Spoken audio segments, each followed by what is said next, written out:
Hi everyone, I'm Andy from Jamf, and welcome to the first in a series of command line lessons. This series of lessons is aimed at getting started. The command line gives you access to many tools. Some achieve the same as a graphical user interface, but many others allow you to do things not available in the GUI. If you are administering or managing Macs, there will come a time where you need to delve into the command line. We are going to start with the basics. To access the command line, we need to launch the terminal application. Terminal is located in the Utilities folder within the Applications folder. The easier option is to open Spotlight and type TER and hit Enter. This will open Terminal. When Terminal window first opens, we can see a prompt, and this tells us a number of things.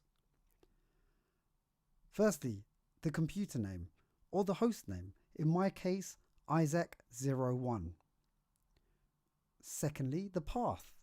The tilde character here designates the current user home directory. Thirdly, eladmin, the current user. And the last part of the prompt is the dollar symbol. This is used for all users except the root user. We will come back to the root user in a later lesson. Let's compare the Finder and the command line side by side. The Finder shows the 4 folders in the top level, or the root of the Macintosh HD. If we list the same contents in Terminal, we can see there are many more items visible in the command line. This is because macOS hides items that are of no use to a user. If they were visible, users may try to move or delete these files. I'm now going to put Terminal into full screen so we can focus on the command line. Now let's look at the structure of a command. A command is a program that tells the computer to do something. It has 3 parts. Firstly, the command itself.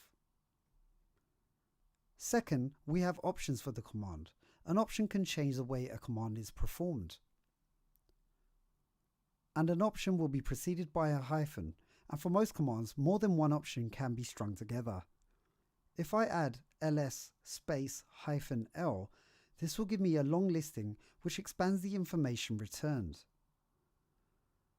The third part is an argument. An argument indicates what to perform its actions on. Here I'm adding the Applications folder, so we get a listing of the macOS apps. Something to bear in mind, commands, options and arguments are all case sensitive.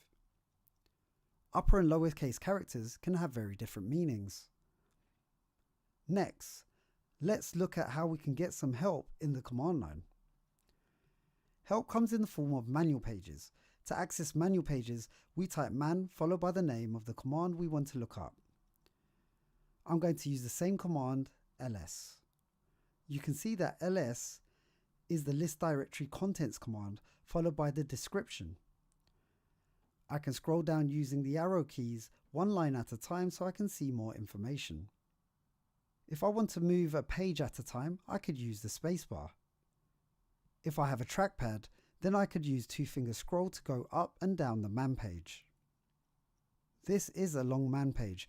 When I get to the bottom, I type Q to quit out of the man page. If you're just getting started with the command line, then it's difficult to know what commands are available. The man command can also help here. If I type man space -k, K being keyword, and then I type copy because I'm looking for a command to copy a file. When I press return, we search the manual pages and I've got results for everything that contains the word copy. We may not know which command we need. So I pick a command, like cp. It tells me it copies files and I could get help with cp by typing man cp.